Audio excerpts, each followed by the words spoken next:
Posting of the colors by members of the Gilbert FFA chapter and remain standing for the singing of the national anthem by Shelby Sheridan from the Coolidge FFA chapter.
Oh, say, can you see by the dawn's early light what so proudly we hailed at the twilight's last gleaming, whose broad stripes and bright stars through the perilous fight o'er the ramparts we watched were so gallantly streaming, and the rockets' red glare, the bombs bursting in air, gave proof through the night that our flag was still there.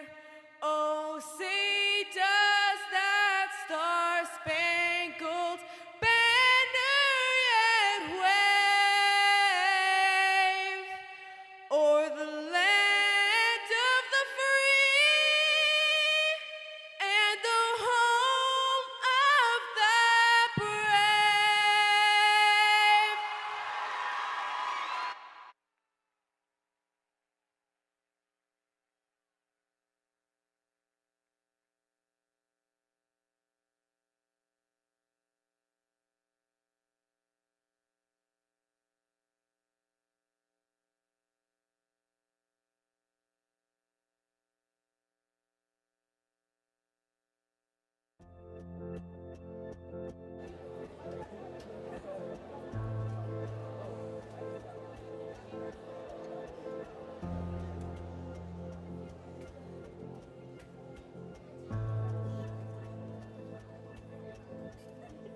The horizon, that ever-elusive line where the land meets the sky, has long captivated our imagination.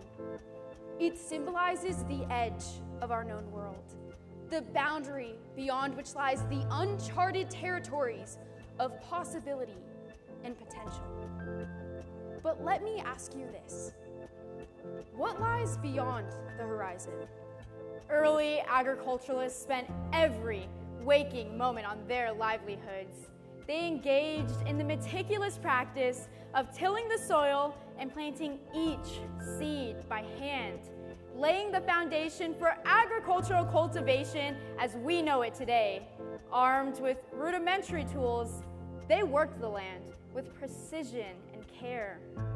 These producers thought they knew all that was possible.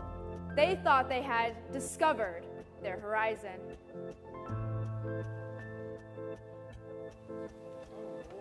For centuries, humanity has grappled with these questions, driven by an insatiable curiosity to explore, discover, and push the limits of what is possible. From the trailblazing agriculturalists who planted the seeds of our future to the intrepid pioneers who ventured into the unexplored reaches of the sea and space, we have always been drawn to knowing what was beyond the horizon. These producers were deep-rooted pioneers, discovering that the horizon was not the edge of our world, merely a limit to our growth, from selective breeding to genetic engineering.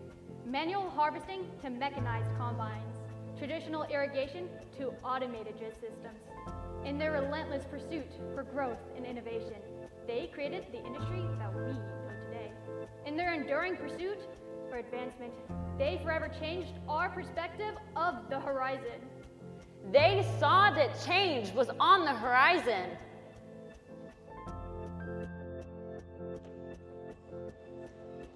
Where we are right now is not the end of our journey. The horizon, both literal and metaphorical, is the beginning of our new frontier. It is the threshold of our potential, the boundary of our knowledge and experience. But it does not define the limit of what is possible. Just as the earth continues beyond what we can see, there was always unexplored new land within us, waiting to be discovered. Our industry and organization may be considered unrecognizable from their early days. This is only because of the people who came before us and saw what was possible if they dreamed beyond the horizon. There was someone who dared to change the way that we process livestock. Someone who believed that agriculture could be technologically advanced. And someone who saw a future of the FFA with women in it. The fields of agriculture and the FFA underwent major advancements. Both went headfirst into the horizon.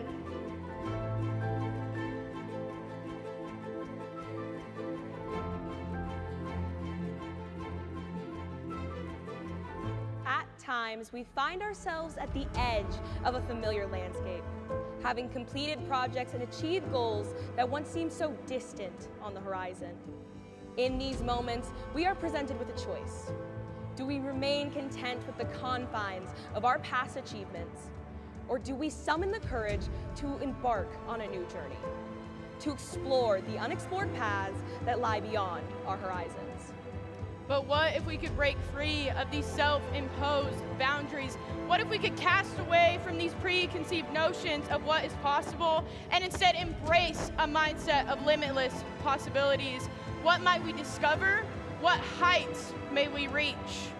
So what does this mean for us? For me, for you, for our time together at SLC? We have a finite amount of time in these blue corduroy jackets. We must take every minute, opportunity, and chance to push past the perceived horizon. The time to set aside fear and doubt is now. What are you preventing yourself from doing? What could you discover if you weren't too scared to try? You have the capability to reach beyond the horizon.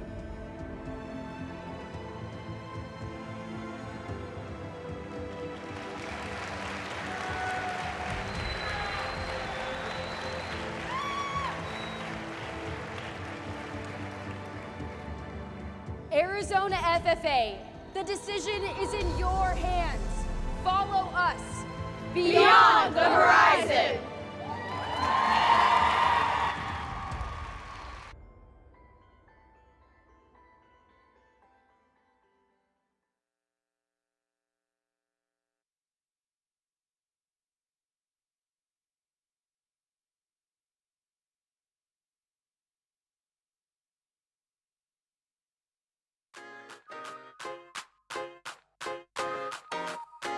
It's a brand new day. Hey. Wake up every morning and say, it's a brand new day. Hey. Wake up every morning and say, it's a brand new day. Hey.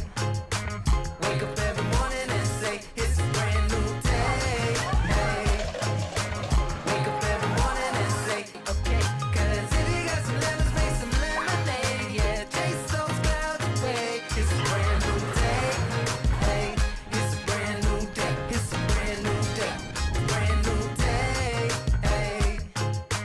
Wake up every morning and say, it's a brand new day, hey.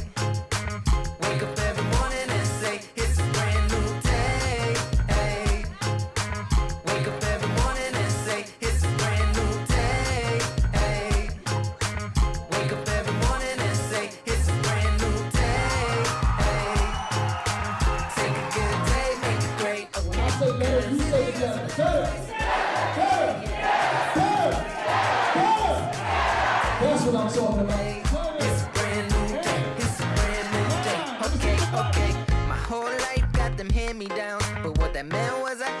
my family round.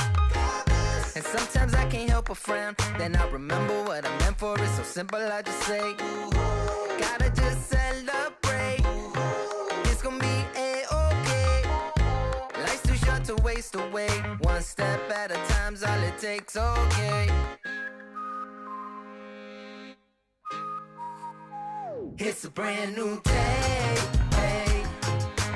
Wake up every morning and say, it's a brand new day, hey. Take a good day, make it great, okay. Cause if you got some lemons, make some lemonade, yeah. Chase those clouds away. It's a brand new day, hey. It's a brand new day, it's a brand new day. I'm acting brand new, you can tell that bad news. It can go in van moves, I'ma be like I do.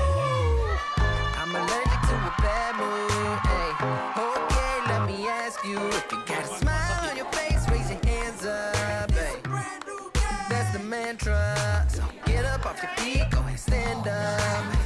Okay, what's the plan, huh? Woke up every day like this. It's a brand new day, ayy. Wake up every morning and say, it's a brand new day, ayy. Take a good day, make it great, okay. Cause if you got some lemons, make some lemonade, yeah. Chase those clouds away. It's a brand new day, hey. It's a brand new day, it's a brand new day, okay, okay.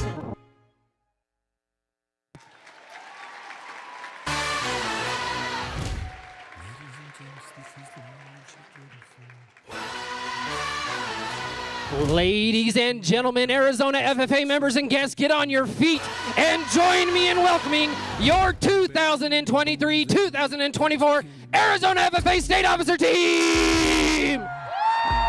From the AAEC Estrella Mountain FFA Chapter, your State Secretary, Miss Ellie Tipton! From the Canyon View FFA Chapter, your State Reporter, Miss Taylor DeLugo! From the Chandler FFA Chapter, your State Treasurer, Miss Ilsa Gooch. From the Highland FFA Chapter, your State Sentinel, Miss Alina Bates. From the Red Mountain FFA Chapter, your State Vice President, Miss Jocelyn Carranza. From the Queen Creek FFA Chapter, your State Vice President, Miss Maddie Richards. From the Casa Grande FFA Chapter, your State Vice President, Miss Rietta Boyle. From the Chandler FFA Chapter, your State Vice President, Miss Natalie Valier. And finally, I hope you brought your sunglasses. It's the rising sun herself. From the Chino Valley FFA Chapter, your State FFA President, Miss Ashley Norrell.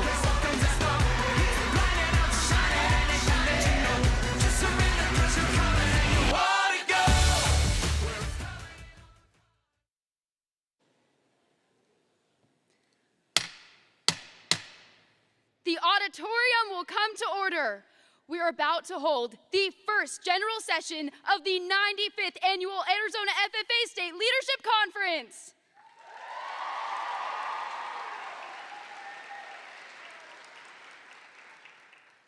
Madam Vice President, are all officers at their stations? I shall call the roll of officers, determine if they're at their stations, and report back to you, Madam President. The Sentinel. Station by the door. Your duties there? Through this door, past many friends of the FFA. It is my duty to see that the door is open to our friends at all times and that they're welcome. I care for the meeting room and paraphernalia. I strive to keep the room comfortable and assist the president in maintaining order. The reporter. The reporter is stationed by the flag. Why by the flag? As the flag covers the United States of America, so I strive to inform the people in order that every man, woman, and child may know that the FFA is a national organization that reaches from the state of Alaska to the Virgin Islands, and from the state of Maine to Hawaii. The treasurer. Stationed by the emblem of Washington. Your duties there? I keep a record of receipts and disbursements, just as Washington kept his farm accounts. carefully and accurately. I encourage thrift among the members and strive to build up our financial standings through savings and investments. George Washington was better able to serve his country because he was financially independent. The Secretary. Stationed by the ear of corn. Your duties there? I keep an accurate record of all meetings and correspond with other secretaries wherever corn is grown and FFA members meet. The Advisor. Here by the owl. Why by the owl? The owl is a time-honored emblem of knowledge and wisdom. Being older than the rest of you, I'm asked to advise you from time to time as the need arises. I hope that my advice will always be based on true knowledge and ripen with wisdom. Madam Vice President, why do you keep a plow at your station? The plow is the symbol of labor and tillage of the soil. Without labor, neither knowledge nor wisdom can accomplish much. My duties require me to assist at all times in directing the work of our organization. I preside over meetings in the absence of our president, whose place is beneath the rising sun. Why is the president so stationed? The rising sun is the token of a new era in agriculture. If we will follow the leadership of our president, we shall be led out of the darkness of selfishness and into the glorious sunlight of brotherhood and cooperation. Madam President, all officers are at their stations. Thank you, Madam Vice President. The Secretary will call the roll of members. I am pleased to announce that there are 1,221 members and guests present. Madam President.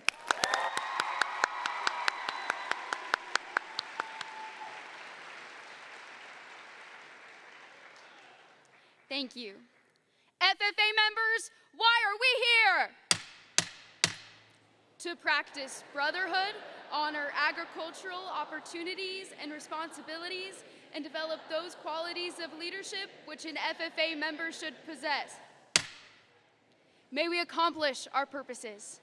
I now declare the first general session duly open for the transaction of business or attention to any matters which may properly be presented.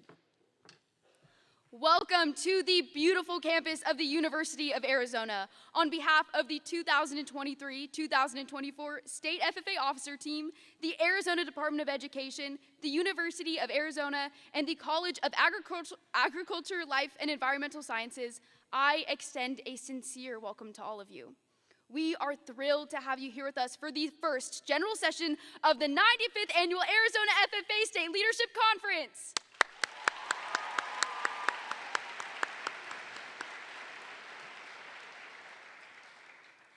We gather to celebrate a record-breaking year for our association. This year, we have once again hit an all-time high membership of 13,121 students in 84 chapters all across our great state. Our students are going beyond not only their own horizons, but also working to reach beyond what they thought was possible in their communities. With over 17,360 hours of community service completed by our FFA members, communities across the state are made better from the efforts of our students. Our economy is strengthened by the $2.9 million in economic impact from supervised agricultural experience in our state. But more importantly, countless lives have been changed by the classrooms that are led by our dedicated, passionate agriculture educators. Arizona FFA, we have so much to celebrate.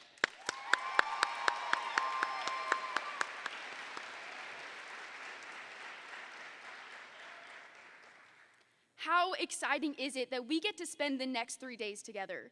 This is a time to support one another, make new friends, and recognize our accomplishments on how we went beyond the horizon this year. Think about who is in the room with us today.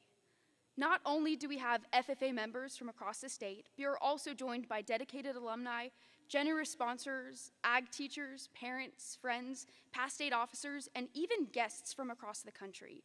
We are also excited to recognize our first ever session sponsor, the Jamie and Brett Suma family. It is because of their generosity that we are able to join together as an association and recognize the hard work of countless FFA members. The SUMAs have allowed us to see beyond the horizon of what we thought was possible at SLC. Let's show the SUMAs how much their generosity means to us.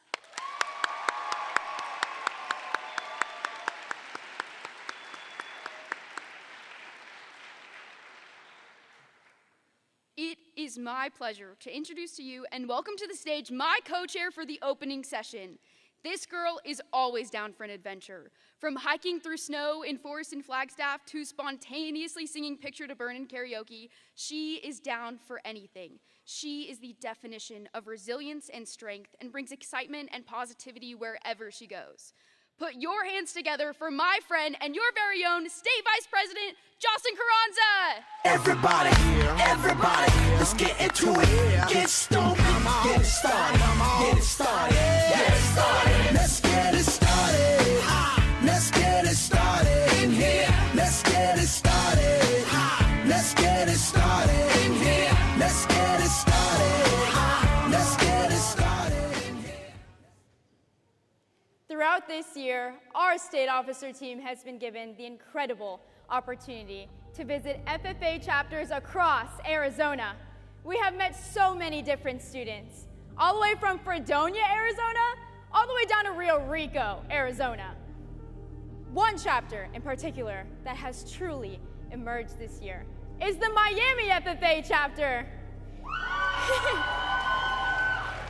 Just talking with their students, you can see the passion and excitement they have, not just for agriculture, but for being involved in the FFA community. Their chapter has really developed this year and has gone beyond what even they may have believed to be possible. Another chapter that has been pushing beyond their own limits this year is the Monument Valley FFA chapter. The vet facilities at their school are simply extraordinary. It's extremely impressive how each one of their students gets the opportunity to have hands-on experience in veterinary medicine, doing real practices on livestock and companion animals. Wow, Jocelyn, that is truly incredible. One of the chapters that I went to this year that is truly pushing towards great things is Mayor FFA. When I went to Mayor's chapter officer leadership training, the students were so willing to talk about their futures, their goals, and really discover who they wanted to be.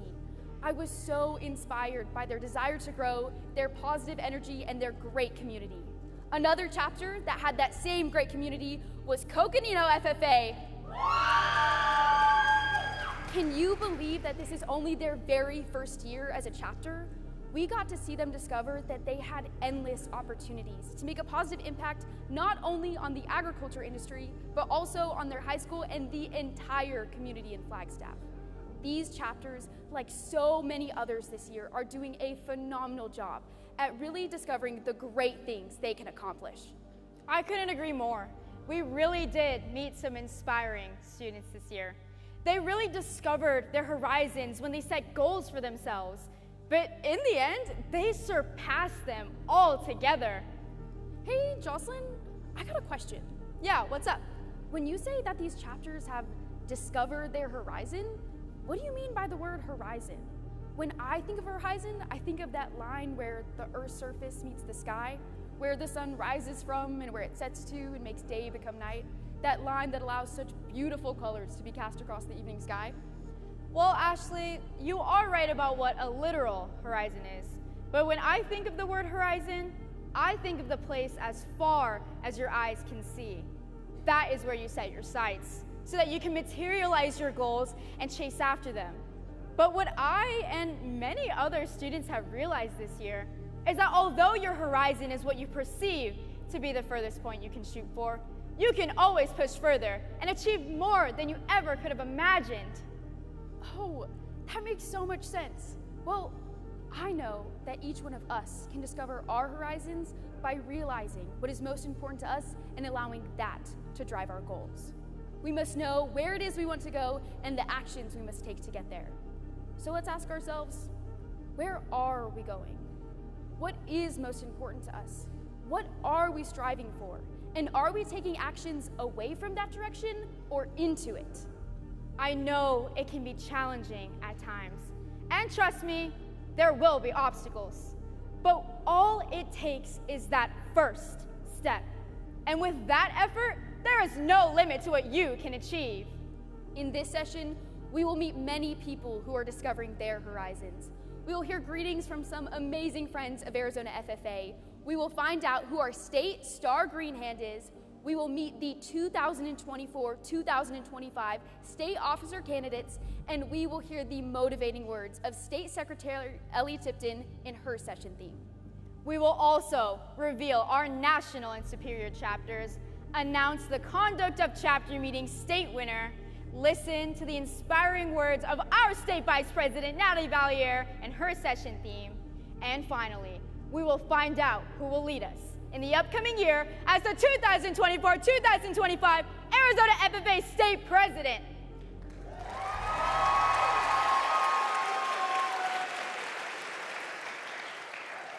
Get ready, Arizona FFA, because in this session, you will discover your horizon. Everybody, let's get into it. Get stoked, get it started, get it started, get it started. Let's get it started. Let's get it started in here. Let's get it started. Every year, at the start of each state leadership conference, it is tradition that the immediate past state president presents a reflection.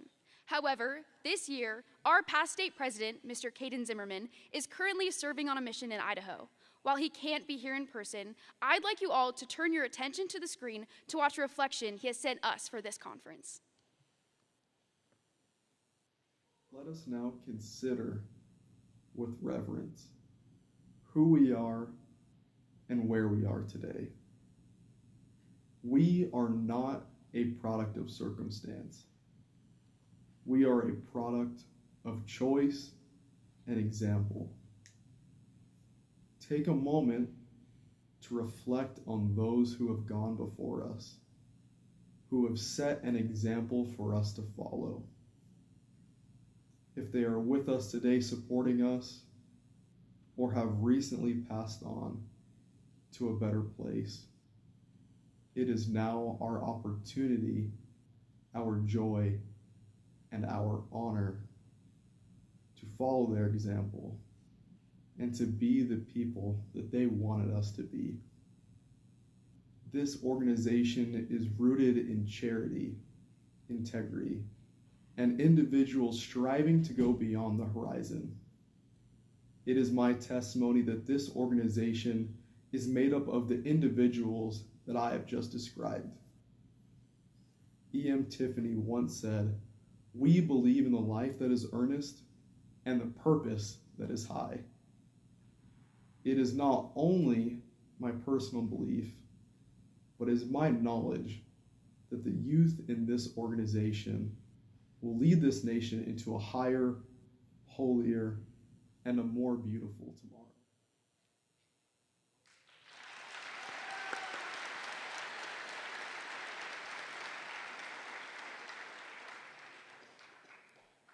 Please help me in thanking Mr. Caden Zimmerman for his reflection and continued service to this organization, even while he is on his mission.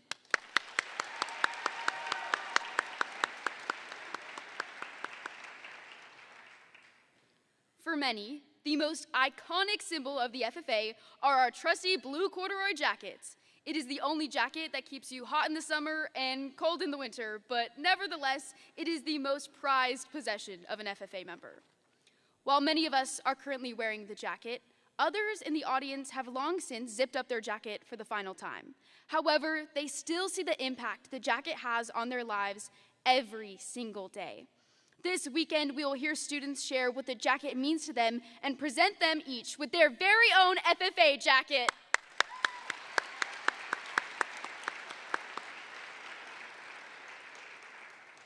The FFA Jacket Essay Program is sponsored in memory of William Chase Foster. Please help me in welcoming our first recipient, Todd Johnson, hailing from the Tanque Verde FFA chapter.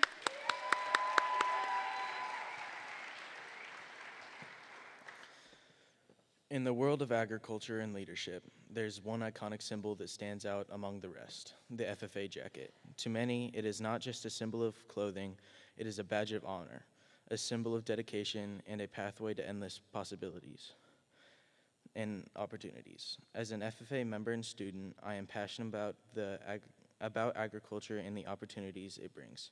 I'm eager to make a difference. The FFA jacket holds a special place in my heart, representing values that extend far beyond the blue and gold fabric.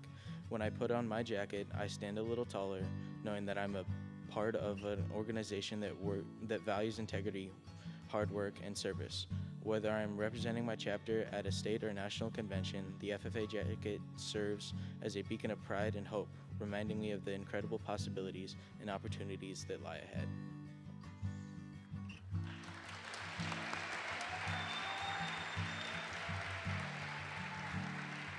Thank you, Todd, for that moving presentation. As you start this new journey in your FFA jacket, may it serve as a reminder to you to persevere and accomplish your goals. It is my pleasure to present you with your very own FFA jacket.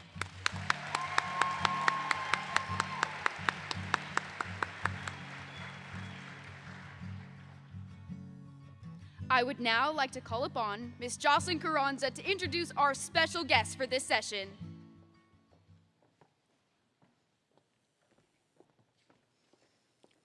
Arizona FFA is grateful to have supporters from across the state. One such supporter is currently serving as a United States Senator representing the state of Arizona. Please turn your attention to the video screen for a message from United States Senator Mark Kelly. Hello everybody, it's Senator Mark Kelly, and it's my pleasure to speak to you all today at the 95th Annual State Leadership Conference of the Arizona Future Farmers of America. Let me begin by recognizing all of the good this organization has done for Arizona students for decades now. Thanks to the FFA, students are able to get the skills and education they need to become our state's agriculture leaders of tomorrow. You know as well as anybody how important agriculture is to Arizona. That's why one of my top priorities in the Senate has been addressing the challenges that the industry faces. That includes mitigating the impacts of drought, improving federal wildfire management, increasing competition in meatpacking, and bringing down energy prices, including the cost of diesel. I've also been focused on increasing access to career and technical education for Arizona students, and I'm glad to have partners like the FAA helping me do this. Our state needs individuals like you to help our agriculture industry thrive, and you're in the right place to seize this opportunity. Arizona FFA is helping you prepare for what's next, and I'm eager to see how you apply the skills you've learned in your future careers. I want to commend all of you for your involvement with Arizona FFA, and I thank you for allowing me the opportunity to speak with you today.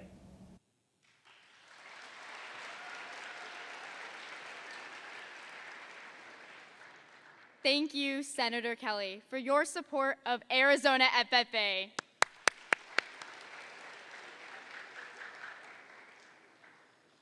Our long-standing relationship with the University of Arizona is one tradition that Arizona FFA truly appreciates. The Arizona Association FFA is sincerely grateful for the hospitality we received during our annual conference here on the campus. This evening, we have with us a very special guest from the University of Arizona. He is the Assistant Dean, Career and Academic Services of the College of Agriculture, Life, and Environmental Sciences at the University of Arizona. Ladies and gentlemen, it gives me great pleasure to welcome Dr. James Hunt.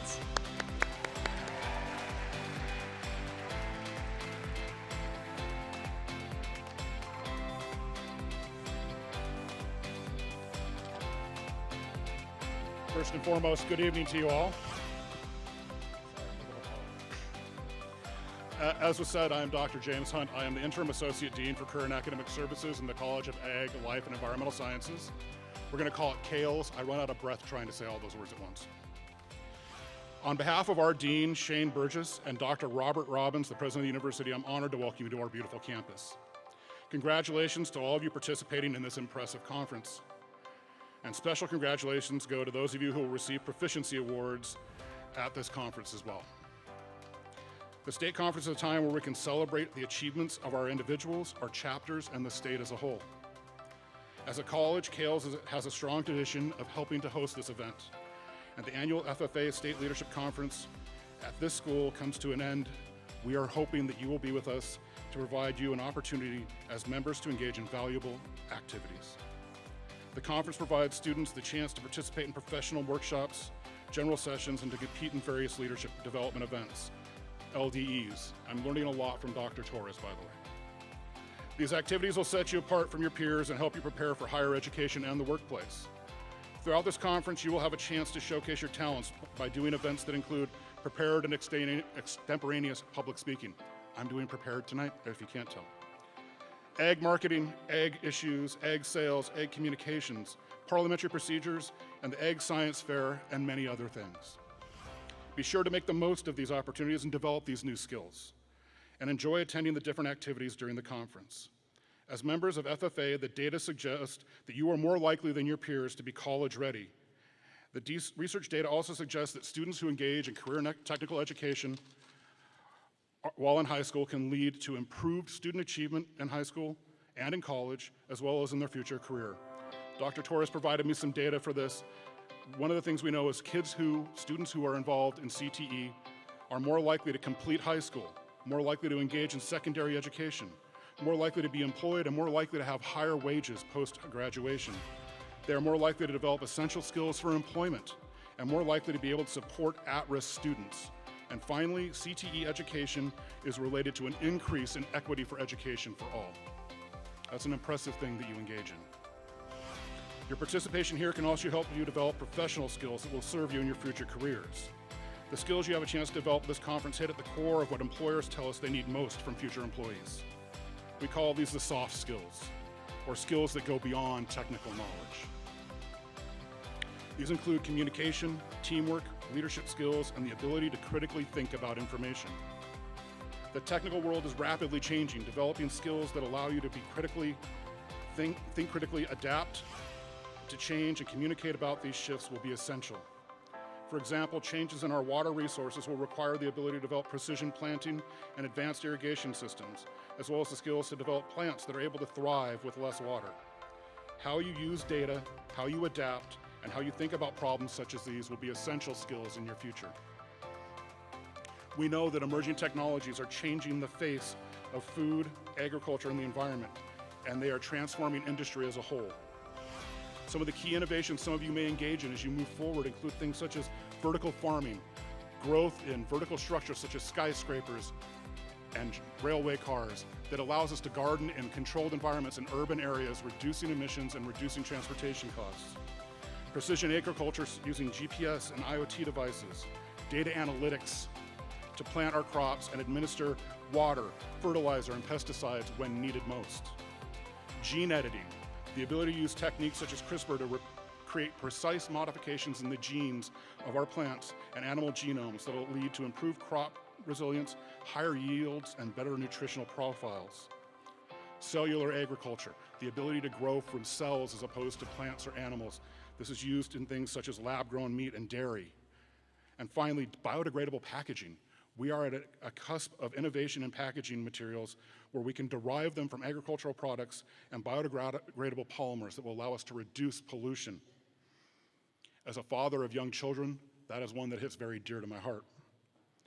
These areas represent only a small slice of the potential held in the emerging sciences that will revolutionize food production, resource management, and environmental sustainability. Through your participation in this conference, you're preparing yourself for a unique future. As you walk around our campus, I hope you're as excited for your future as we are. Take in the culture that you see here. Take in the atmosphere. I know your peers, your parents, and most of all, your ag teachers who are here with you today are excited to see what the future holds for you. Now, I hope that you all have enjoyed your time with us and enjoy the next couple of days. Good luck in your LDEs. I hope that someday your road may bring us to the College of Ag and Life and Environmental Sciences here at the University of Arizona. Good luck and have a great time, y'all.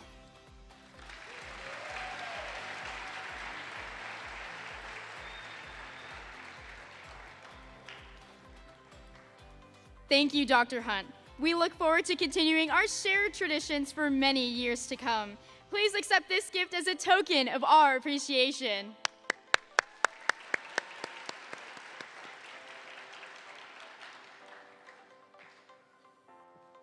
Tonight, it is a pleasure to have with us another individual who has gone beyond the horizon within career and technical education in Arizona for the last 54 years to help turn it into what it is today. Arizona FFA, please help me by welcoming the Executive Director of the Arizona Association of Career and Technical Education, Mrs. Pam Ferguson.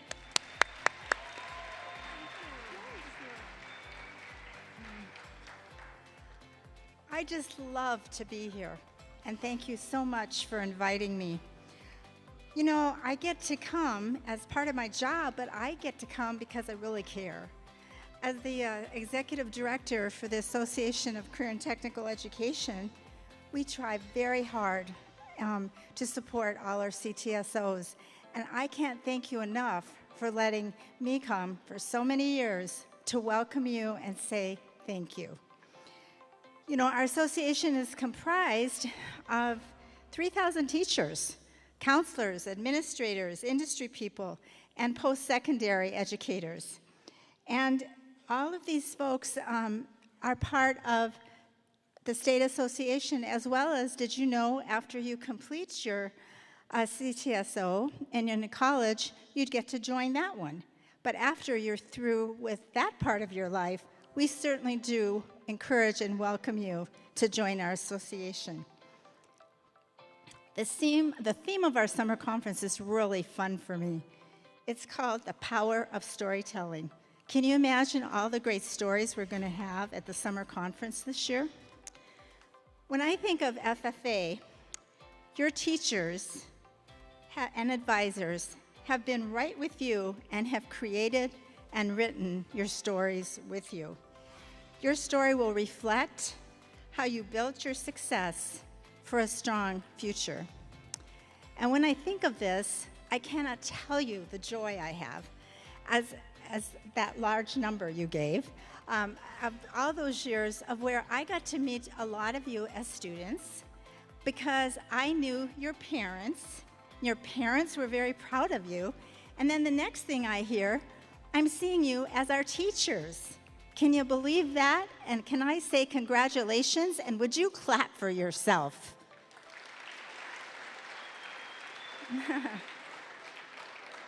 Mrs. Matos, your state executive secretary, shared some stunning accomplishments with me. This is what I heard. This is the first time the number of members is over 13,000, and I was given the number 13,121 to be exact. Again, congratulations, and I heard you talk about that earlier tonight. This year you had your first female officer team, and it's your 95th conference, she told me, and I heard tonight, with the theme Beyond the Horizon. You certainly have proved this. I have watched and admired the infectious spirit of FFA teachers and members building success over and over, in which turn they add to their story. Your teachers and advisors never stop challenging you to be all you can be. And then they give you the tools and ideas of how to make you reach those goals. This again shows us they're writing their story, right? They're helping you.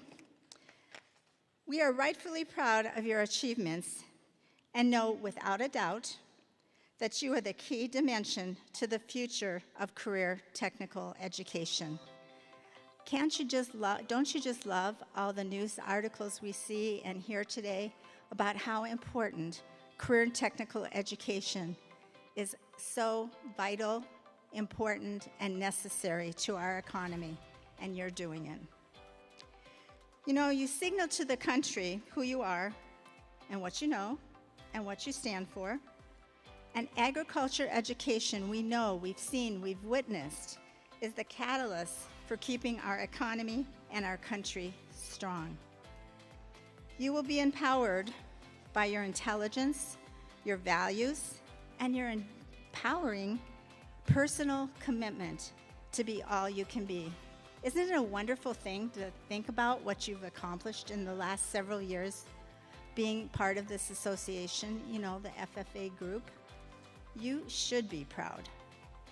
What we witness is so very special to us. You know, I've used this quote before, so you've going to hear it again, but it's by Muriel Strode, and she says, "Do not follow the path where it may lead, but go instead and leave a trail for others to follow." FFA chapters are striving to do that, and in doing so, you continue to write your story. Your FFA CTSOs is the exact spot where your life will change forever and will be the major theme of your story. You will think back about these years. You will reflect on how they made you who you are. You'll be the star of your story. Isn't that exciting? I want to tell you that I look forward to having you as ACT members. Please come join us as soon as you can. We would love to have your vision, your new ideas, and your leadership for our CTE family, statewide and nationally. On behalf of the ACTE Board of Directors, our gratitude to each of you, teachers, students, and advisors. We wish you a great FFA conference and congratulate you on your continued success. Our CTE programs and FFA successes are the exact spot, you've heard this before, where the rubber meets the road. You should always be proud of that fact. I know I am. I wanted to share a little personal note this year with you, that no matter your place in life, we continue to write our own stories. And as I get kind of sentimental about all this, 33 years as a CTE teacher and administrator, and now after 23 years as the State Association Executive Director, I too will be writing a new chapter for my story. I haven't figured it out yet. The hardest thing that I keep telling everybody is you all have been my friends. You've been my inspiration, you've been my life. This year I retire on August 31st and create where I will be going in my life. I feel honored and proud to always share your successes the rest of my life. I have so much pride for what you've done. You'll always be part of my story to share. And I want to thank you for the memories that I have that guided my life. You are a tremendous example to me, and I can't thank you enough. I'm really proud to say that the person that will be coming in as the executive director has served in many different positions in ACTE, and he will start on July 1st, and that person's name is Mr. Stephen Welsh. I'm very, very thrilled he'll be taking the helm of our association. ACTE will remain in great hands, and the team with our board of directors. Now, I want to thank Mr. James Kalkenbach. I wanted you to know he represents the agriculture teachers on our board of directors for our state association. Mr. Kalkenbach, you'll probably kill me, but can we give him a little clap, please? Thank you.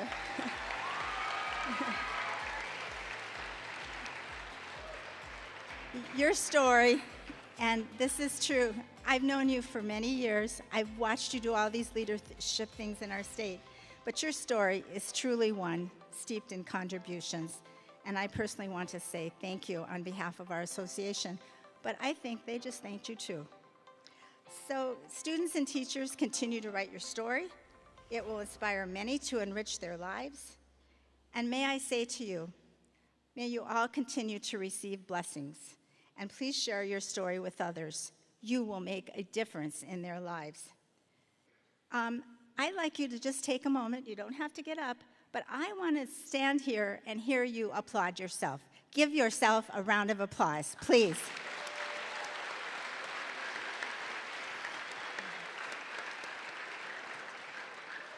You definitely deserve it.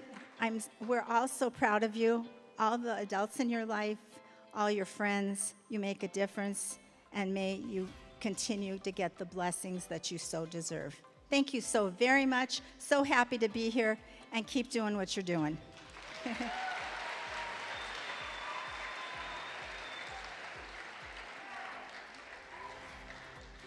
Mrs. Ferguson, on behalf of all Arizona FFA members, we thank you for your dedication to our success as career and technical education students, your ongoing commitment to the Arizona Association FFA and all other CTSOs. Please accept this gift as a token of our gratitude as you enter your retirement.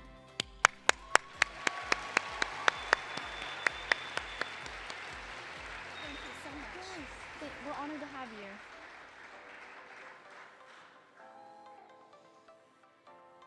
We are honored to have with us tonight an individual who is spending a year serving FFA members across the country and inspiring them to discover their own horizons, not only in this organization, but in the world.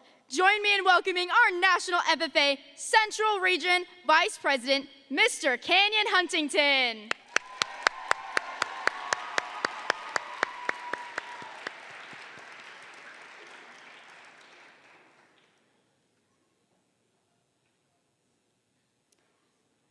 Let's get one more round of applause for all our guests here this evening.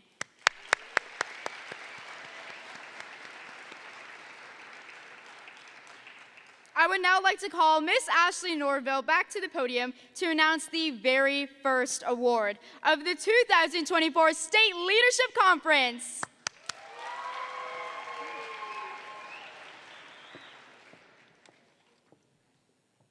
Greenhands, or first-year FFA members, are a vital part of the organization.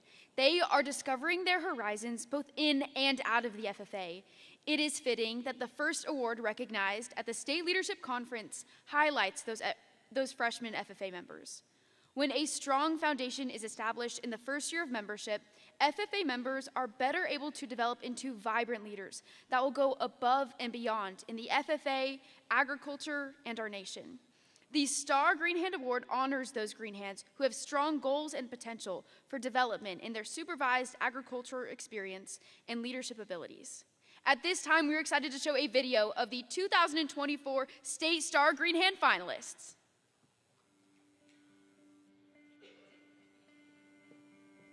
Star Greenhand. Each year, Arizona FFA recognizes our up-and-coming freshman FFA members. This honor is awarded to our top freshman student who represents the most persistence, development, and potential for growth in the supervised agricultural experience.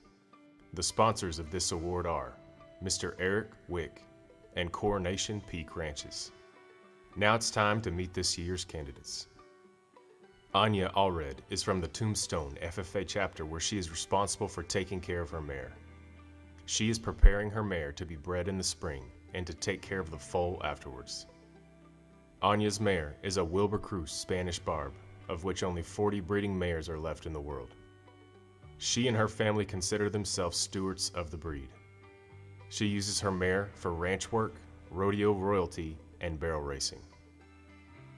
From the San Simon FFA chapter, Rhett Wade works in two primary areas: managing a show herd of 2 bulls and 15 to 17 cows and heifers aimed at generating income to support his college education, and working on a functional farm and ranch. In the cattle operation, the focus is on creating a stable, profitable show cow herd while also engaging in tasks such as custom baling hay, sorting and processing cattle, branding, and weaning calves. On the farm, responsibilities include cleaning and maintaining machinery such as bale wagons and balers, as well as operating the tractor for stacking hay. Connor Hatch is a member of the Snowflake FFA chapter and has supported his family from their transition from a dairy operation to a feed store. He initially assisted with tasks such as rolling hay bales and opening gates. He now loads hay independently, manages the grain mixing operation, and performs regular equipment maintenance. Connor is responsible for feeding livestock, fixing equipment, and operating machinery. This concludes this year's presentation of the Arizona FFA Star Greenhand finalists. Let's meet this year's winner.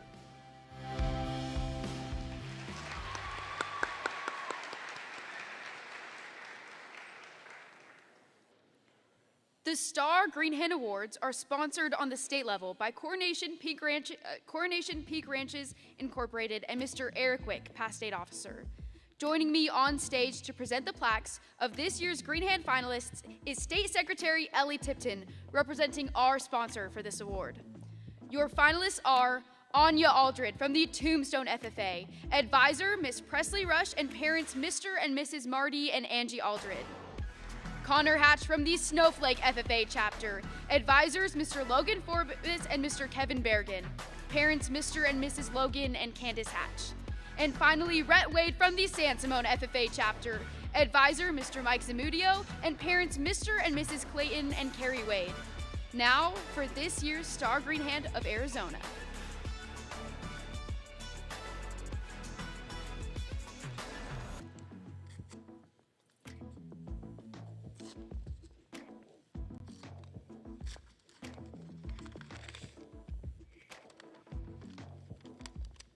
This year's State Star Greenhand is Connor Hatch from the Snowflake FFA chapter!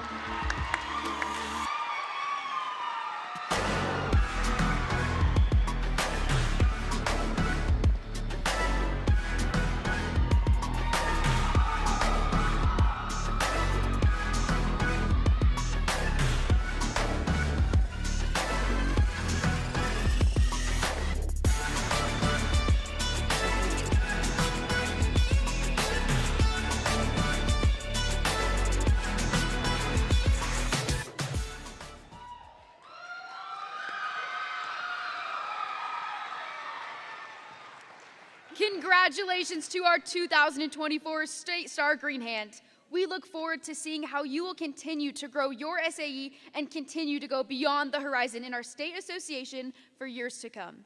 Stay tuned for the final general session on Saturday when the rest of the 2024 Stars over Arizona will be announced.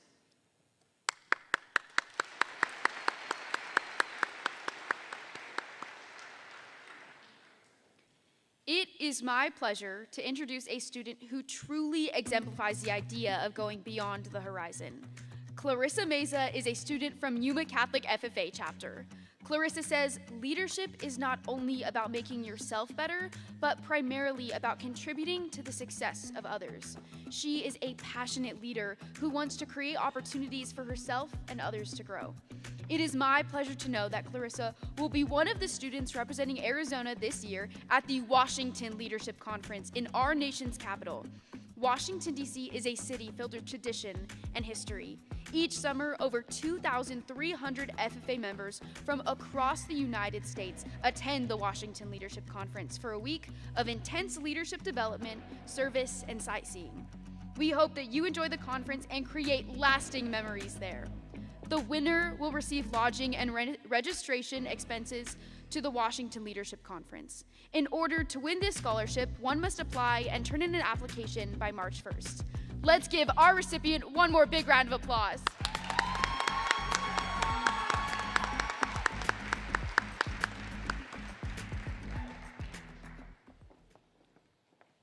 The process to run for state FFA office is rigorous and involves several rounds of interviews to determine who will serve you, the members of Arizona FFA, on the 2024-2025 state FFA officer team. This year, 16 individuals have chosen to run for a position. Please welcome the state officer candidates as they introduce themselves.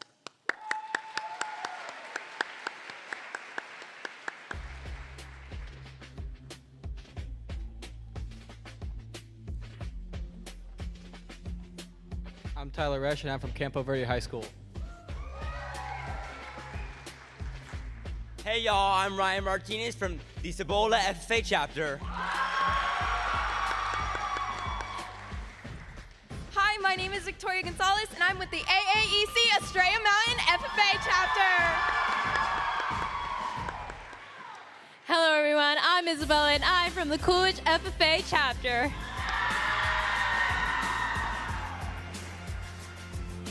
Hi y'all, I'm Elisa Velasquez from the Dobson chapter.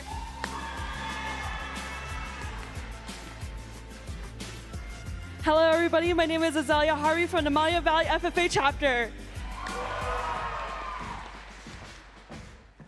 I'm Nicole Leone, and I'm proudly present as representing the Chandler FFA chapter. My name is Keston Zimmerman, and I am proudly representing the Trivium FFA chapter. Hey y'all, I'm Annabelle Williams from the Chandler FFA chapter.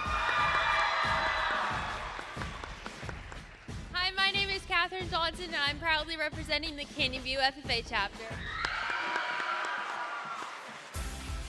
Hi everyone, I'm Julie Reed, and I'm proudly representing the Chandler FFA chapter.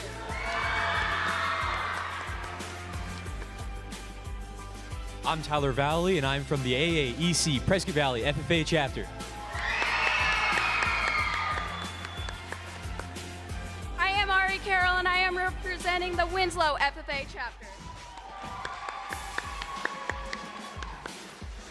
My name is Kaylin Jordan, and I'm representing the Casa Grande FFA chapter.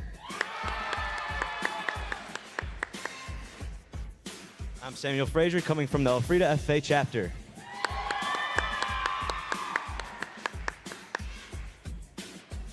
I'm Peyton Dillard, and I'm representing the Highland FFA chapter.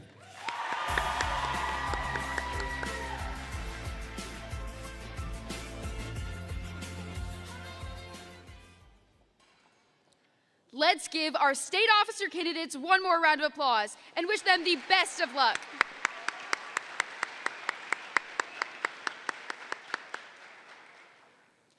It is now my pleasure to invite State Vice President Ms. Rietta Boyle to the podium to introduce a special presentation.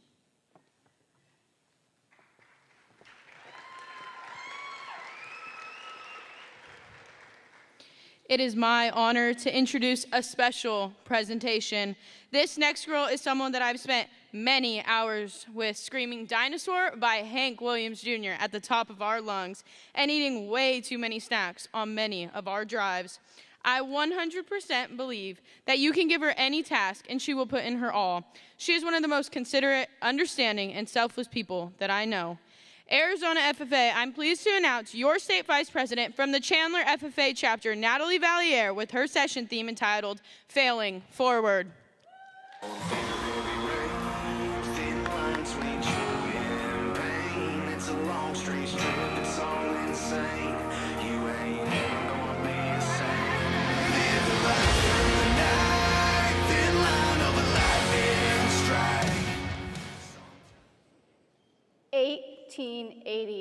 Bornage, Belgium.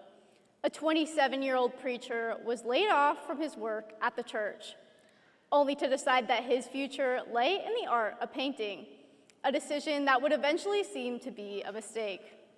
After studying at the Royal Academy of Fine Arts, immersing himself in the movement of art in Paris, and eventually moving his entire career to France, this ambitious new artist set forth to express the human struggles and emotions. After many unsuccessful paintings, this artist set out to find inspiration through collaboration with fellow artist Paul Gauguin, a decision that ended with a heated argument and the self-amputation of an ear.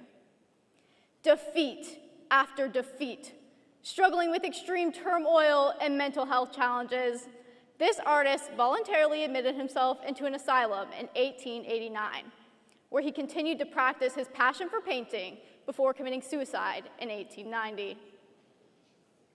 2012, second grade art class. I'm sitting with my peers, staring up at the projection of an oil painting, mesmerized by the colors of blue, yellow, and black, listening to my art teacher, Ms. Crocker, talk about an infamous painting that was created by a struggling artist during his stay at an asylum. The name of the painting? Starry Night by Vincent van Gogh. This iconic painting is one of the most recognizable pieces of artwork to ever be created. 10 years later, my dad and I went to the Van Gogh Immersive exhibit. This exhibit that displayed video clips, motion pictures, and larger-than-life printings of Van Gogh's artwork had me, my dad, and thousands of other people mesmerized. Van Gogh believed that he was a failure of an artist, not selling a single piece of artwork while he was alive, only for his art to gain an incredible amount of traction after his passing. Movies and books have been created about this influential artist's life. In Van Gogh's eyes, he had failed. But in our eyes, that couldn't be further from the truth. Sometimes our failures are not failures at all. Kevin Mitnick began to get noticed by authorities when he hacked into the voicemails of Pacific Bell and records of other companies. Eventually, a warrant was put out for his arrest. I think most of us sitting in the audience would consider landing in jail to be quite a big failure. For some more context, before his arrest and conviction in 1998, Mitnick gained unauthorized access to dozens of computer systems. After spending 12 months in prison and 36 months on supervised release, Mitnick was free and chose to change the way that he lived his life. He took his failures and turned them into successes. He took the skills that he had acquired through his crimes and started to use them for good. Now Kevin Mitnick works as a security consultant, helping companies like Google, Facebook, and Yahoo secure their systems. He even tours the country speaking to groups about how to improve their online safety. Some of our biggest failures can become our biggest strengths. Now, most of us aren't struggling artists or rehabilitated criminals, but we all have struggles and failures of our own. How many of you had that one subject in school? That one unit, that one task that you can just not get a grip on? Because I most certainly do. From the time I started learning how to read, it was a dreaded task. I hated the weekly reading logs and library time. I read so slow. I had a hard time pronouncing words and comprehending what I was reading. When we would read aloud as a class, I would count the people in front of me, find the sentence or paragraph that I would have to read, and I would read, reread, and read again until it was my turn to read aloud. I was so fearful of being judged by my peers for my struggles. When it was my turn to read aloud, there would always be one or two words that I couldn't pronounce. The teacher would have to help me, and I would sit back in my seat feeling defeated. However, after many years in school and many standardized tests with reading practicums later, I thought that I had surpassed my struggle. That was until I walked into my 7th grade English class, where my hatred for reading, writing, and English reemerged. Outlined in the syllabus, it was outlined that there would be weekly vocab tests. Now, besides just learning the meaning of the word, spelling, and memorizing 20 different words, which was a big enough task for me, it was outlined that I would have to place these words where they belonged in a series of paragraphs that were filled with blank spots. The time had come. It was Friday, 5th period, 12:40 p.m., and I had prepared endlessly for my first vocab test. I took the test. I felt okay, not awful, but not great, and I went throughout my weekend until Monday. Monday morning, I walk into class with the graded test sitting on our desk. I go over, flip my test over, and I had failed. Not like an, oh no, I got a 70% or even a 60%. I had failed. My stomach sank. I felt defeated. Natalie, do not fail tests. I am an A student. I studied so hard. I tried my best, and I still failed. I left that class with my hatred for English higher than ever. The next few weeks came, and it became routine. I'd take the test, receive a low score, repeat. Until about halfway through the semester, when my grade was falling, I was failing, and I knew that I had to make a change. I needed to pick myself up and push further. Yes, I had failed, but I do not have to be content in my failures. So I made the decision. I found new ways of studying. I practiced more, and eventually I improved. Now, were my grades perfect? No, but they were definitely better. It took some time, but eventually I made the choice to move forward, to not let my failures define me. We are all going to fail throughout our lives. I still fail from time to time. I failed a few exams in my first year of college. I still find it hard to spell and pronounce words at times, and I am not perfect at everything that I do. And that's okay. my struggles don't make me any less worthy of a student or employee or daughter or friend. In the grand scheme of things, a failure in our lives can be so minuscule. The impact of our failures come when we decide what to do with them. We can choose to stop, to let our failures define us. Or we can choose to learn from our failures, for our failures to make us better, to push us further, to redefine us. Arizona FFA, embrace your failures and fail forward.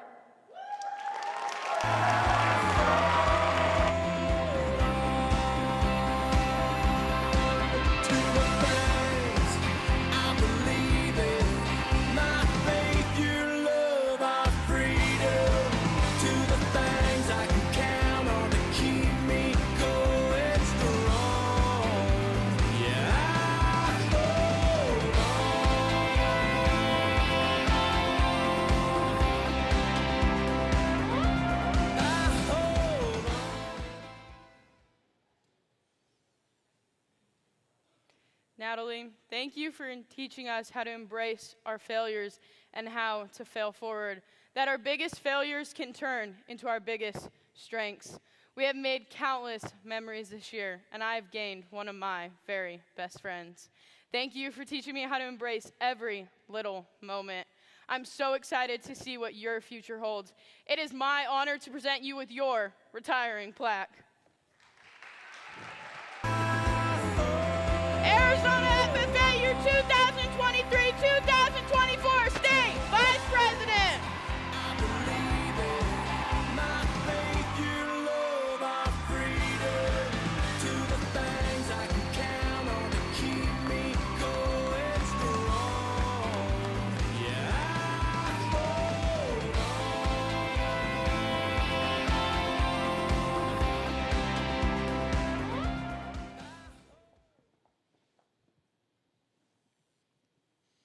As we continue to grow and discover horizons, it is always an honor for our organization to find new footholds in more schools across Arizona. It is a pleasure to see more students experience the value of agricultural education. To become chartered, a chapter must have an approved agricultural education program, write a letter of application to the state advisor, submit a constitution and roster of members, and develop a program of activities for the upcoming year. This year, we would like to welcome 4 new chapters. The College and Career Prep Arizona Virtual Academy FFA chapter with advisor Miss Maya Wallace.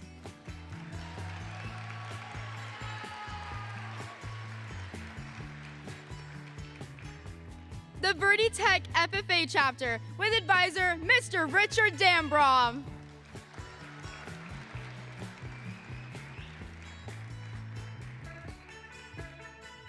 The Pima FFA chapter with advisor Mrs. Raina Hancock.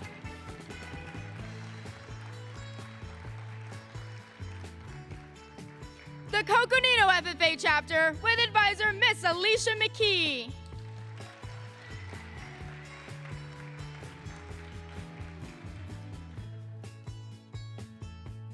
Congratulations to the newest Arizona FFA chapters.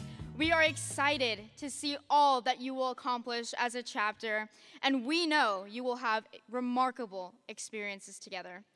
Members and guests, help me welcome them to our association.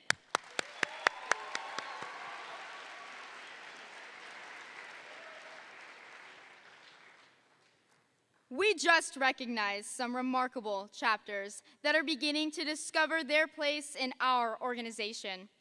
This next group of chapters have already come a long way and are going above and beyond in our association. This year, we are excited to give 10 of our outstanding chapters the honor of the Superior Chapter Award. This award recognizes chapters for excellence in their program of activities. It gives me great pleasure to introduce the recipients for this year. The Superior Chapter Awards are sponsored on the state level by Arid Solutions Nursery. Your superior chapters are as follows.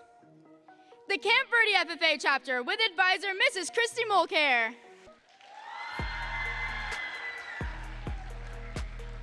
The Cibola FFA chapter with advisor Mr. Caleb Gillespie. The Desert Edge FFA chapter with advisor Mrs. April Sabinski. The Duncan FFA chapter with advisor Miss Kayla Presley. The Joseph City FFA chapter with advisor Miss Christina Rodriguez. The Payson FFA chapter with advisor Mrs. Taylor Murray. The Red Mountain FFA chapter with advisor Miss Jennifer Cervantes. The San Manuel FFA chapter with advisor Miss Montana Arnold. The Wilcox FFA chapter with advisors Mrs. Amy Sanborn, Mr. Clayton Sanborn, and Mr. Mike Rand. And the Yuma FFA chapter with advisor Mrs. McKenna Marcinato.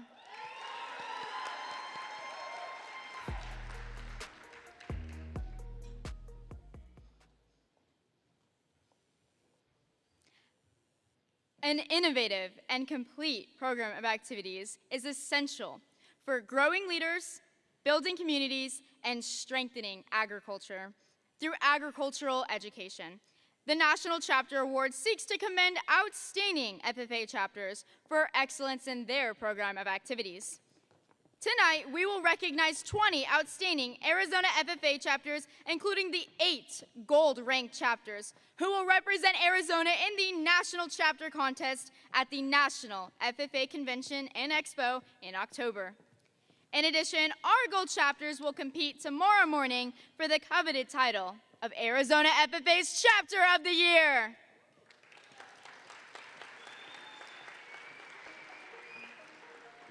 Your National Chapter Awards are sponsored on the state level by Calcont Limited, Progressive Plants Incorporated, and Dr. Amber Rice. Each chapter will receive a plaque or a spur, and each of the 8 gold-rated chapters will receive a $250 travel stipend. Receiving bronze, the AAEC Estrella Mountain FFA chapter with advisors Mr. Joshua Traub and Mrs. Cheryl Sawyer.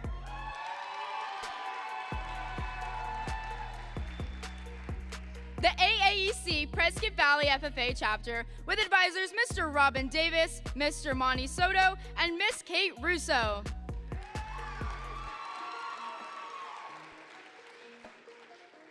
The Marana FFA chapter with advisor Miss Ashley Haller. The Mesquite FFA chapter with advisor Mr. Logan Bethay.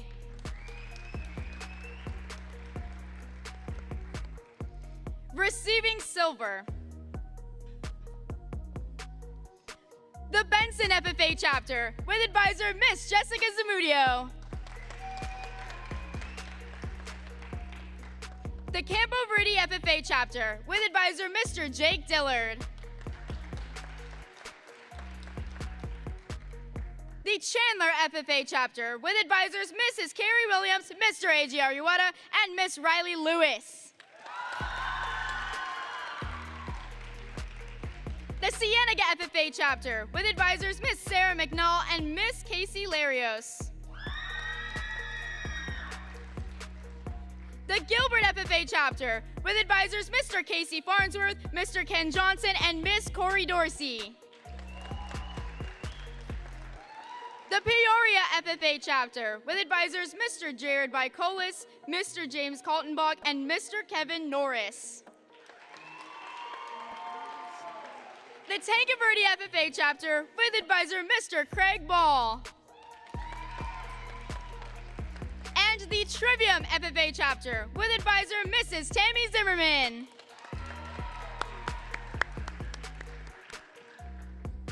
Receiving gold. The following chapters received a gold rating and are presented in alphabetical order. The AAEC Paradise Valley FFA chapter with advisor Mrs. McKinley Gonzalez. The Basha FFA chapter with advisors Mrs. Sharon Metzger and Mr. Kevin Hartfield. The Buckeye FFA chapter with advisors Mrs. Melissa Vio and Mr. Don Tramp. The Canyon View FFA chapter with advisors Mrs. Carolyn Brothers and Mrs. Emily Cox. The Coolidge FFA chapter with advisors Miss Jonah Nassen and Mr. Tristan Gillespie. The Elfrida FFA chapter with advisor Mrs. Davida Noble. The Mayor FFA chapter with advisor Miss Haley Porter. And the Queen Creek FFA chapter with advisor Mrs. Aaliyah Shook Garza.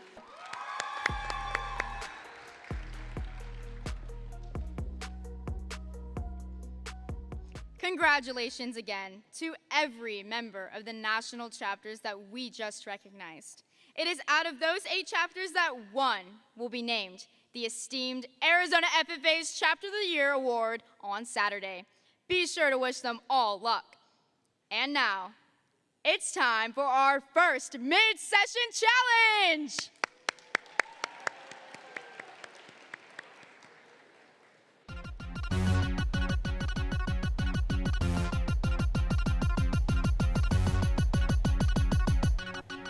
Welcome to your first mid-session challenge. I'm one of your hosts, Rietta Boyle, but before we get started, I have some announcements. The state officer candidates are walking around and selling raffle tickets, 1 for $1 and 6 for $5. If you want to stay up to date with what we are doing this weekend, go ahead and download our app. Alrighty, who thinks that they have the best FFA mullet? Oh, okay, Dad. All right, raise your hand, and Maddie and Taylor, excuse me, will be going around and finding you. All right, I need 5.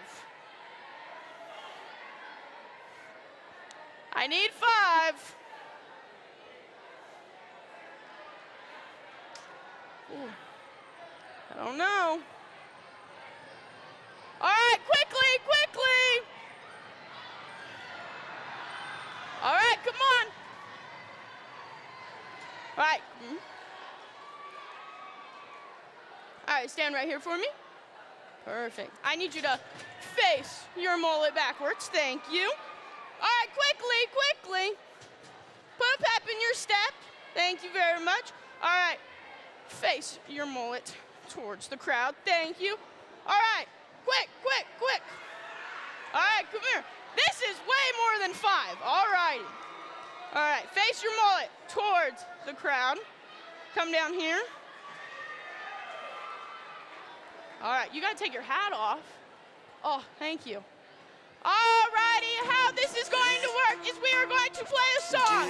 They will shake their mullets, I will point at them, and we will make the noise for the best FFA mullet.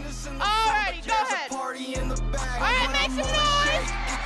Okay. All right, give me a mullet shake. Make some noise. Okay. Let me see it, Westwood. Ooh. All right, let me see it. Oh, okay. We got some competition. Oh. All right, let me see it.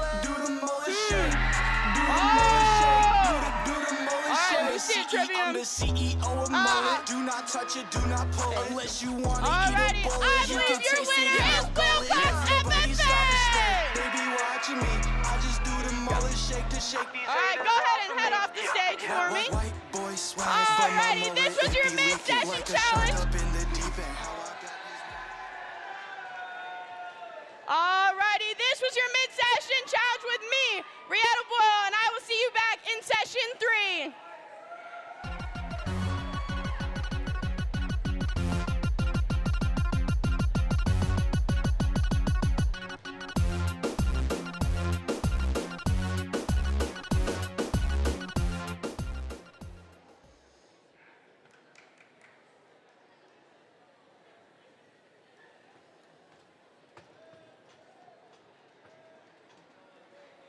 One of the best parts of SLC is getting to listen to the performances of the astonishing Arizona FFA Chorus.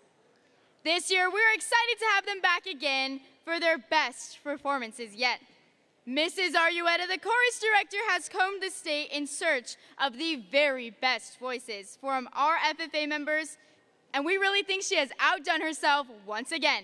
So without further ado, please join me in welcoming to the stage the Arizona FFA Chorus.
Let's hear it for our state FFA chorus with their first performance here at the State Leadership Conference.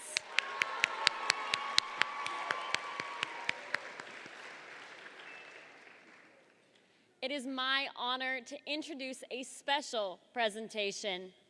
Ellie, I couldn't have asked for a better summit partner, from our skits to singing karaoke when we had extra time. Your sense of humor and vigor for life amazes me. I'm proud to call you my teammate, our resident redhead, and my friend. Thank you for teaching me to find joy in all that I do. Arizona FFA, I am honored to introduce your state secretary from the AAEC Estrella Mountain FFA chapter, Ellie Tipton, with her session theme entitled, The Choices That Change Us.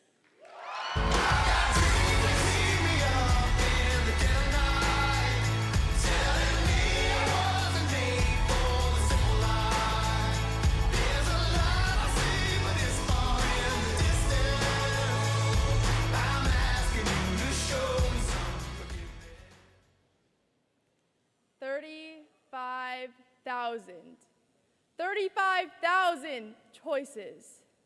The amount of choices both you and I make in one day. Now, most of these choices are pretty small, like choosing to brush our teeth, although that might be a big choice for some of us, choosing to go to class, and choosing to hang out with friends. For me, I never realized how much of an impact these little choices that we make can have on our everyday lives. When I used to work at Chick-fil-A, I loved hanging out with my coworkers after our shifts were over. Since I worked there in high school, my shifts would typically go from 5 to about 11:30 at night. So to say I sacrificed some sleep is a bit of an understatement. But I wouldn't trade those late nights for anything. We would sit in the parking lot and chat for hours, or drive to Denny's to get some good food, or maybe even do some donuts in the parking lot. One seemingly small choice of staying out an extra hour or two made such a memorable impact on my life. It gave me friendships and memories to last a lifetime.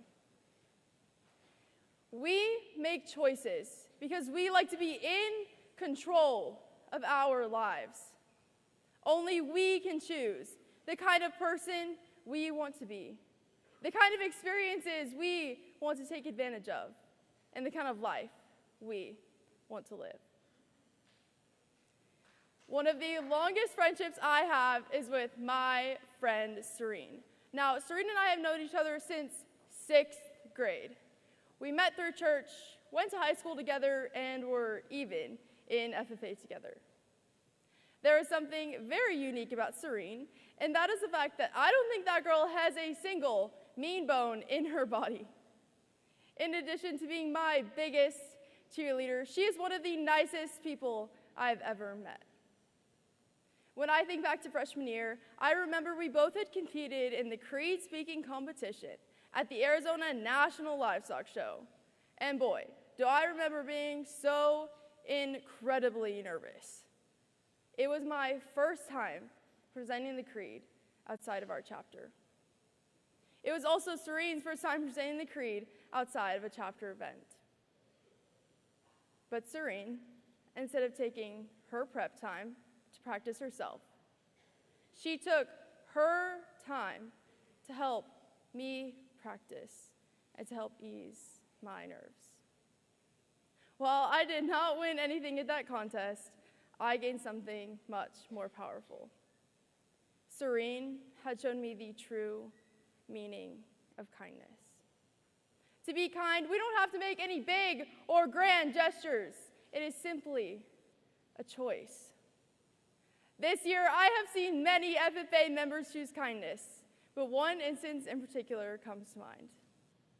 Back in September, I made the decision to show a lamb. My first time in the show ring was at the Arizona State Fair. I was so incredibly nervous and was not fully confident in myself. But a group of FFA members changed that for me. Students from Highland and Dobson High Schools reminded me of the true meaning of kindness. Before the show, Peyton, Ty, and Emma from Highland FFA came up to me, wished me good luck, and encouraged me to do my absolute best.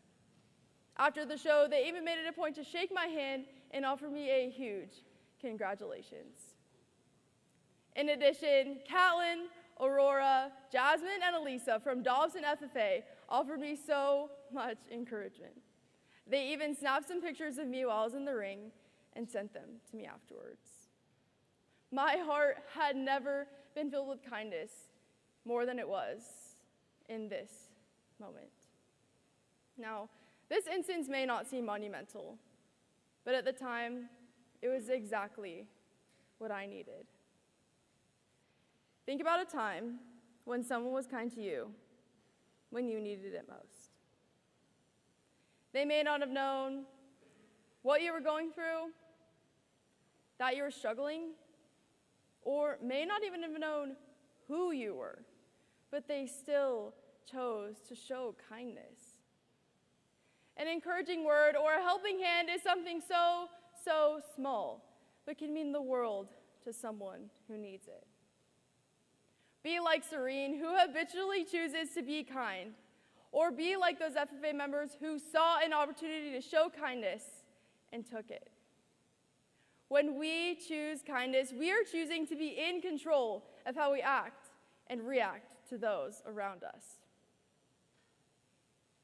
4 years ago, in the early stages of the COVID-19 pandemic, my family received the news that my grandpa's cancer had come back.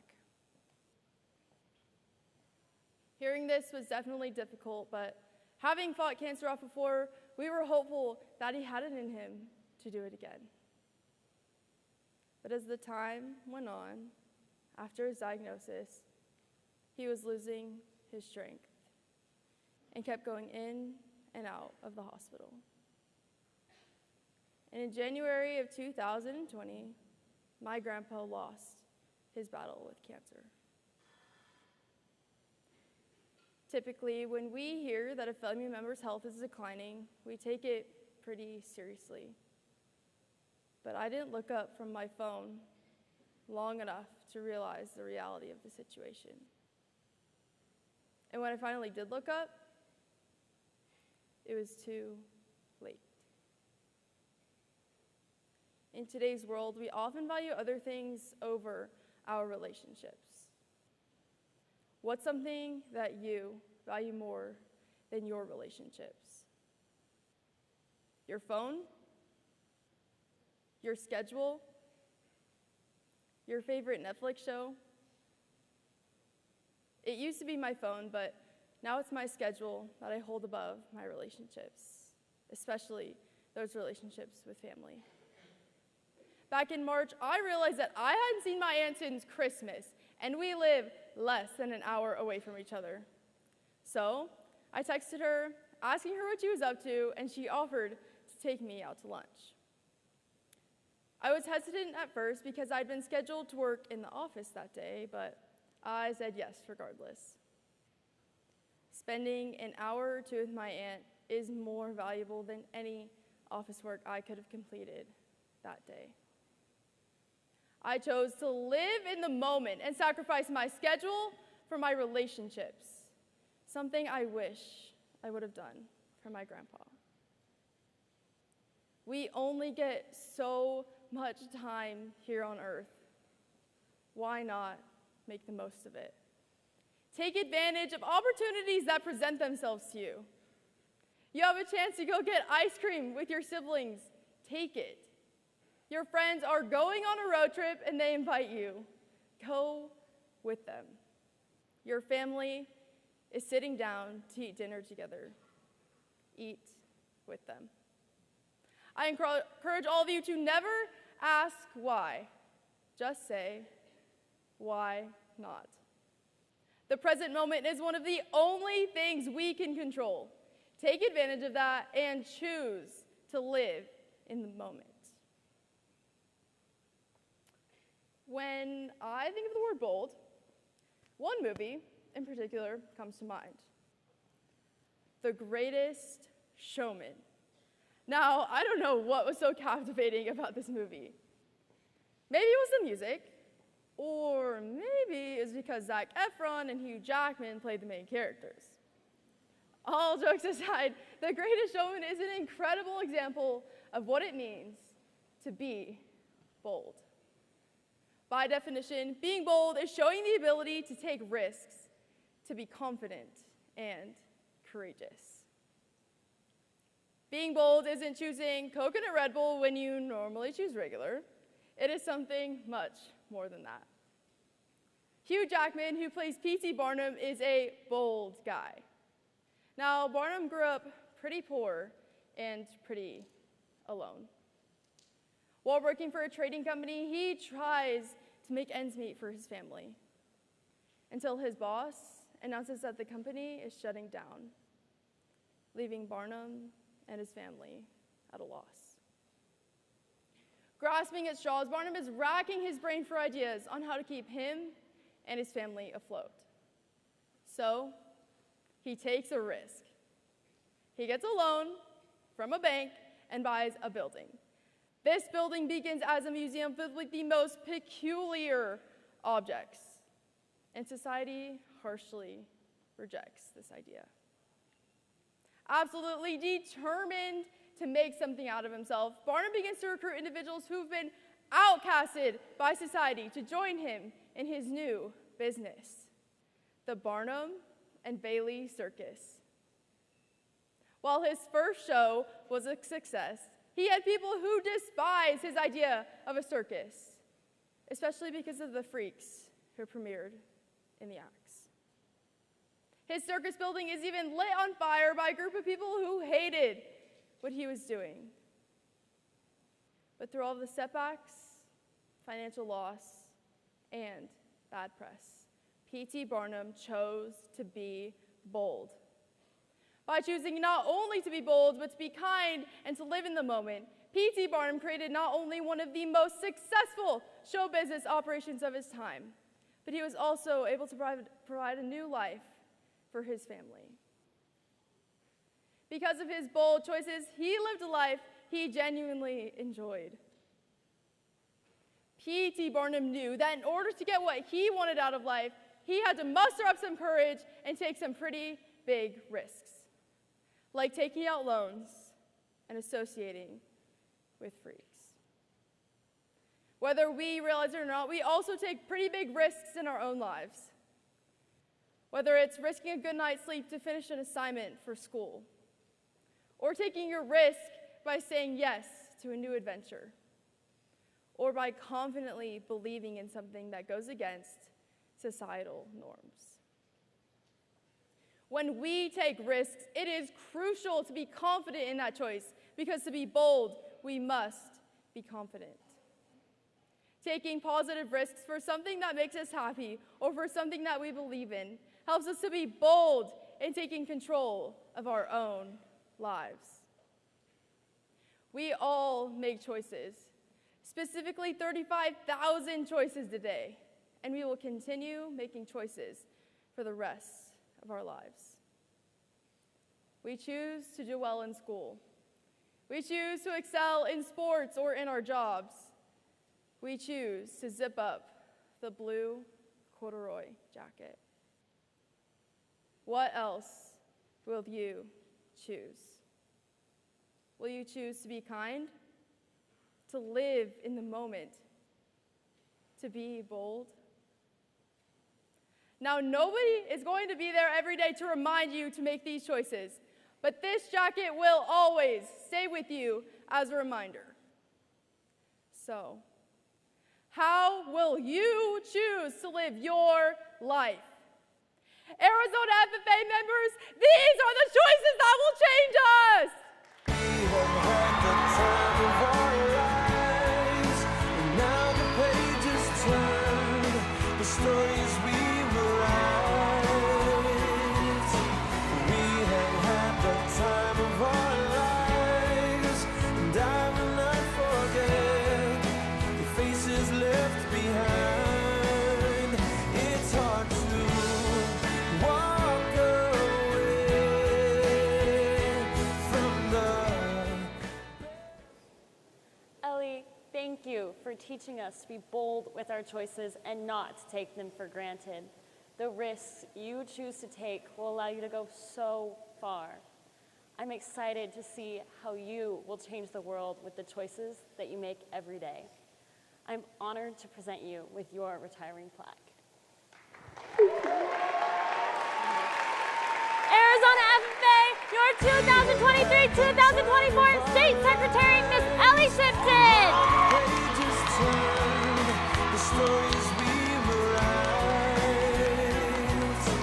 We have had the time of our lives, and I will not forget the faces left behind. It's hard to walk away from the best of days, but if it has to end, I'm glad you have been my friend.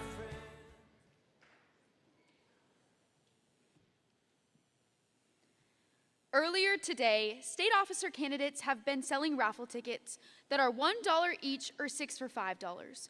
Winners could be drawn for one of 4 iconic prizes: 2 iconic FFA Stanley Cups, a custom Arizona FFA duffel bag, and our grand prize is an outdoor wood fire pizza oven.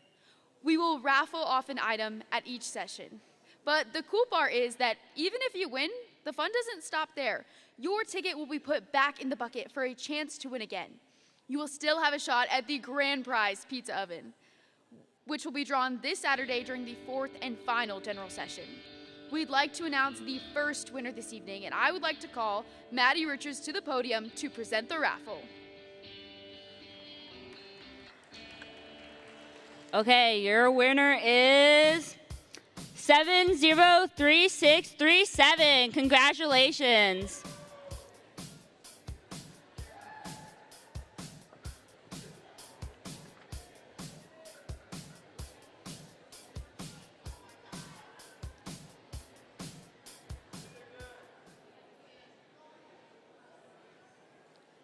The conduct of chapter meetings, leadership development event, is an event which allows younger FFA members in the 7th, 8th, or 9th grade to display the proper way to conduct an FFA meeting. Contestants must practice using the opening ceremony and correct parliamentary procedure. They are also scored on their ability to set up for a meeting and the completeness of their official dress. The winning team of the Conduct of Meetings LDE will have the opportunity to open the 2nd general session tomorrow morning. The Conduct of Chapter Meetings Leadership Development event is sponsored on the state level by Sonoran Associates, LLC, and Stockman Feeds and Western Wear.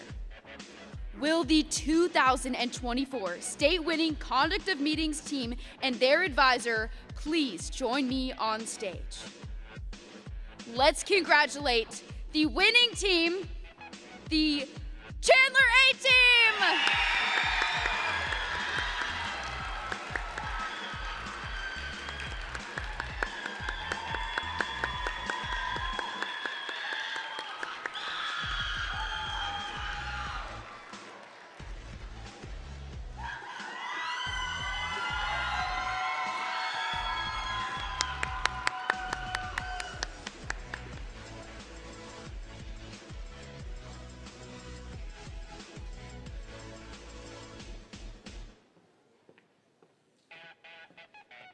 Let's give our winning team one more round of applause.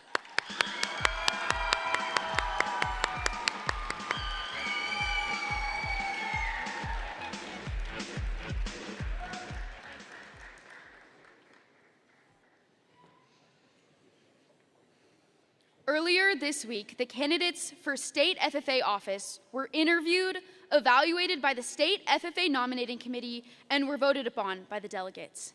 State FFA officers have been a long-standing tradition in Arizona's history and continue to push forward the mentality of living to serve by devoting a year of serving Arizona FFA and its members. This year, individuals around the state have decided to take part in this tradition and interview to be next year's Arizona FFA state officers. I would now like to call upon Ms. Ashton Redd, Chair of the State Officer Nominating Committee, to give the committee report.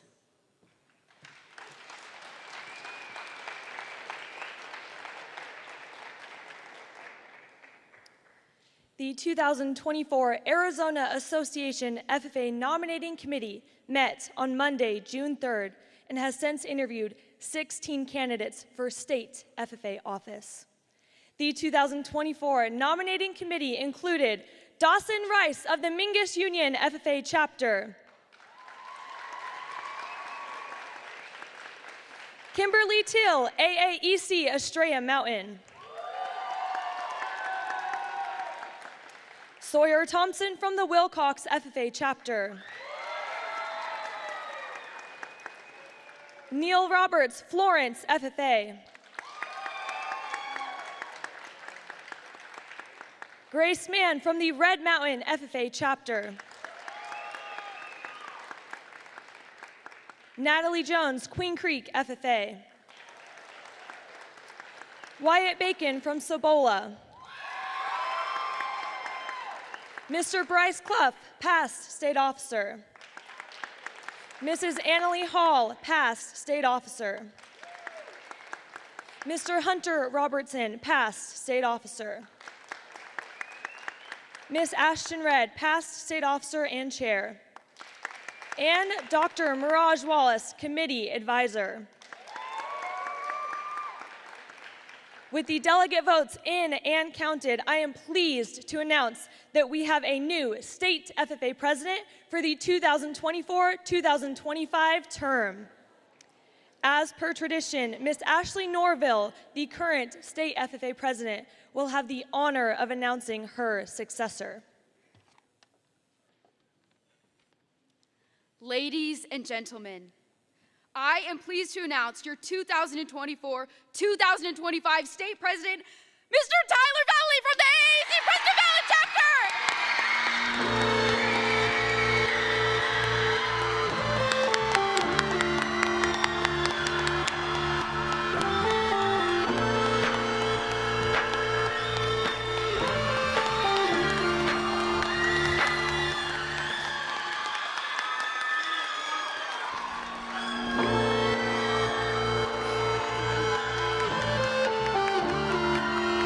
Thank you, thank you. I'd like to say a huge thank you to my family. I would like each and every one of you, when you get home today, or whenever you get home, to say thank you to your families. They mean a whole lot to each of us. Throughout this week, I've really learned how much family really means to me, so thank you. I'd like to say thank you to all of my advisors, Mr. Davis, Mr. Charles Arias, Miss Caitlin Rousseau, and the greatest, well, principal and friend in the whole world, Mr. Patrick Wellert. So thank you all. I'd like to say a huge thank you to the state officer candidates and the nomination committee for having me throughout this week and being some of the greatest friends I could have ever asked for. Thank you all for this opportunity. I won't let you down. Now they always say congratulations. Work so hard, forgot how to vacation. They ain't never had the dedication. People hating, say we changing, look, we made it. Yeah, we made it. That was never friendly, yeah. Now I'm jumping out of Bentley, yeah. And I know I sound dramatic, yeah. But I know I had to have it. Madam President, I move to accept the nominating committee report as read. Thank you, Madam Chair. Since this is a committee report, there is an implied second. Any discussion? We will now proceed to vote. All those in favor say aye. All those opposed say side. Motion passes. Your 2024-2025 State President Tyler Valley. And now they always say congratulations. Work so hard, forgot how to vacation.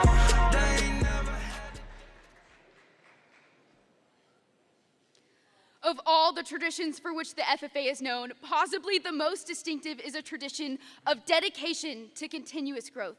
Tonight, we had the privilege to celebrate the hard work of many outstanding Arizona FFA members who are determined to discover their own horizons.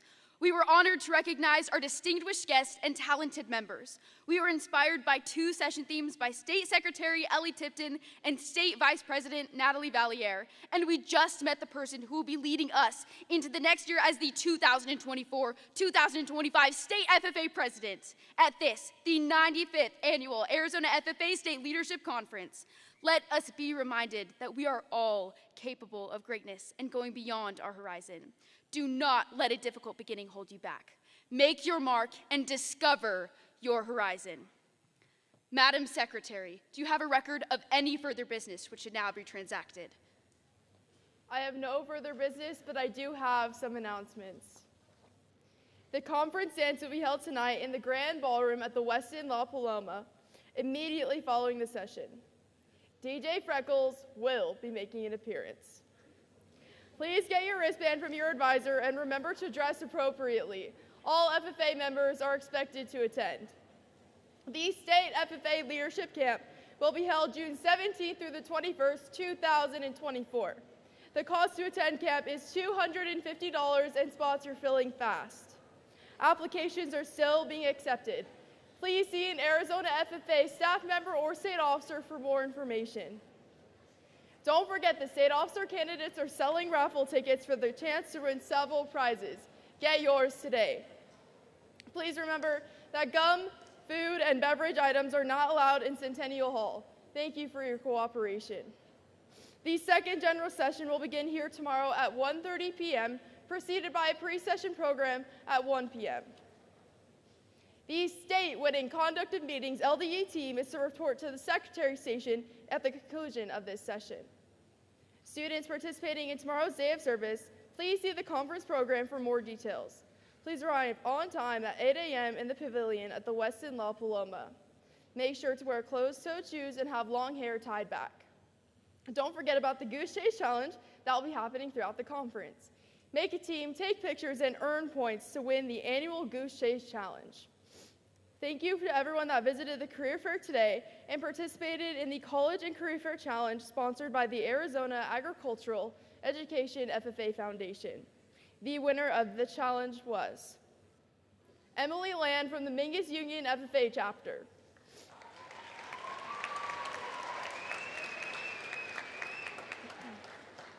Lucas Valdez from the Chandler FFA chapter. Trenton from Flowing Wells. And Elizabeth Meha from Westwood. Please come to the Secretary's station at the conclusion of this session to claim your prize.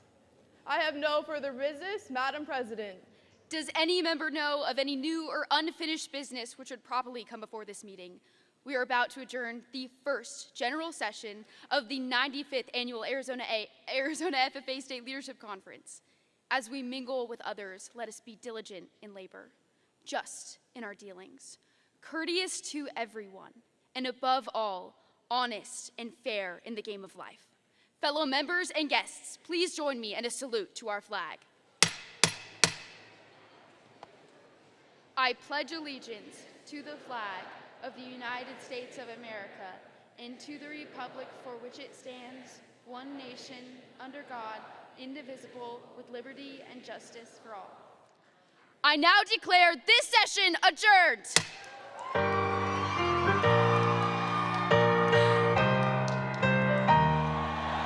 You know I'm back, like I never left.